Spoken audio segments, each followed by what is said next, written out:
Good morning, guys. Luke Goddard here with another quick devotional. This time we are reading through, I believe it's John 17:20-26. And this is Jesus praying for us, his disciples and us as believers.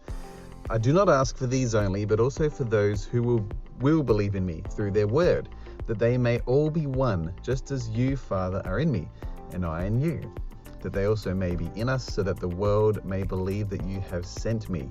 The glory you have given me, I have given to them, that they may be one, even as we are one. I in them and you in me, that they may become perfectly one, so that the world may know that you sent me and loved them even as you loved me.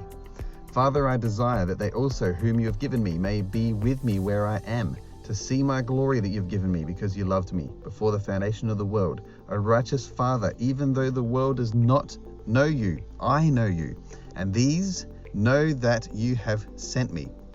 I made known to them your name, and I will continue to make it known, that the love with which you have loved me may be in them and I in them.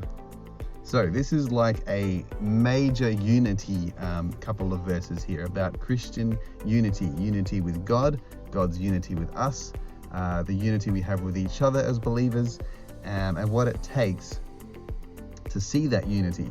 And we have to remember at the start here that this is Jesus Christ, the creator of the world, second part of the Trinity, praying for us. He's literally praying that you and I who were saved would be saved. He's praying that people would be saved in the future. And he wants them to see the glory that Jesus now has, his glorified body, him in the flesh, in all of his glory when he ascended into heaven, now is sitting at the right hand of the Father. He wants us to see that. He wants us to see God. He wants us to experience that love that he has with the Father. That perfect love, that perfect unity. So just keep that in mind as you read this. And he wants us to be one. Just as God is in Christ and Jesus is in God, that they may also be in us, so that the world may believe that you sent me. This unity between believers will literally make the world believe that Jesus Christ has sent us.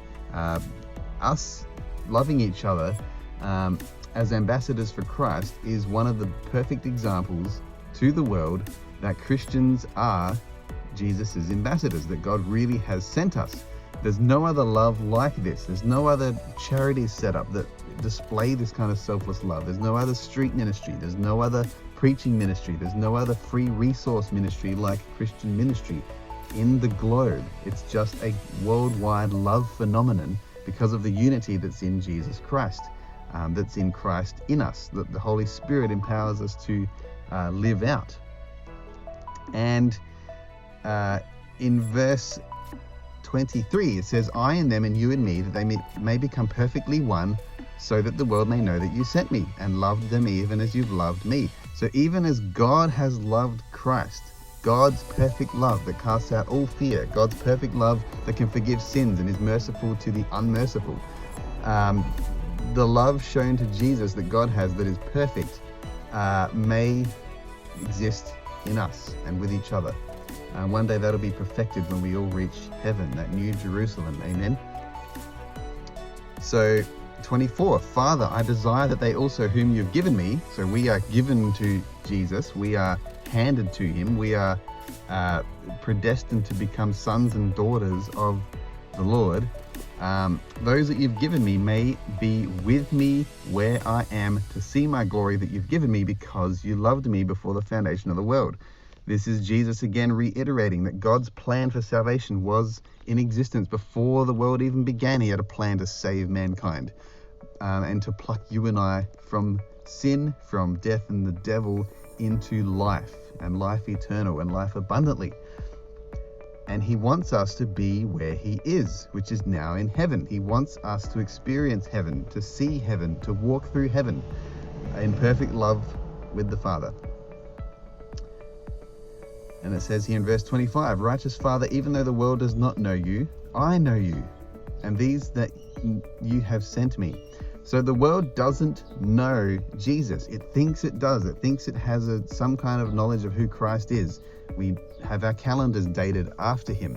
They know of the story at Christmas where he was a little tiny baby, meek and mild, and they know at Easter that there's something about Jesus dying and rising again from the dead, and there's a lot of mockery about that, especially this time of the year.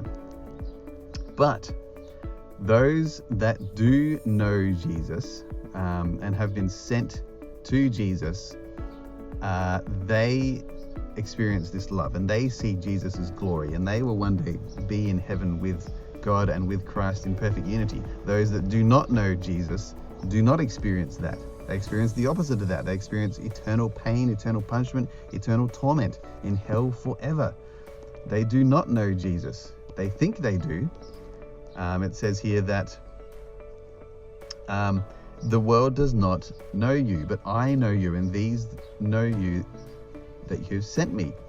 The world thinks it knows Jesus, but it doesn't. It's far off from him. In fact, they're at enmity with God.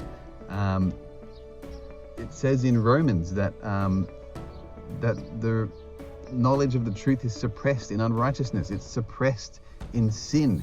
And the world literally is the enemy of God at birth. We're at war with him. Our spirits are at war with him. We don't want God naturally. It has to be awakened in us to desire God, and God gives us that desire. It's God-given faith, and Jesus wants that for people. He wants God-given faith to be given to people. He wants people to be sent to him.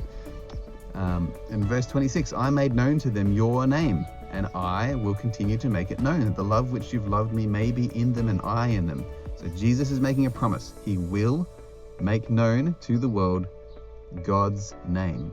He will make it known. He's going to do it. He's going to shed abroad salvation. He's going to spread it across the globe through you and I as his agents, instruments of peace to others. He is going to do that. It's a promise. Jesus Christ has promised to make his name known, and one day every single knee will bow to Christ, willingly or unwillingly. It's going to happen. Even if you try at the end of the world to run and hide under rocks, God's going to find you and make you worship him. So you may as well turn to him now in salvation and in repentance and faith now, before that happens and God's going to make you bow anyway. So ultimately, this is about love and unity. It says, the love which you have loved me, that God has loved Jesus, may be in them and I in them. Jesus Christ wants perfect love in his people. He wants to dwell with his people, and we should want to dwell with him forever. If you've liked this, you can like, share, and subscribe. If it's been a blessing, send your prayer requests in the comments below. If you have any more questions or comments, leave them below. If you want clarification or more context for this verse, be sure to ask. Seek it out with your own pastor as well. And subscribe for more, and we'll see you again. God bless. Happy Easter.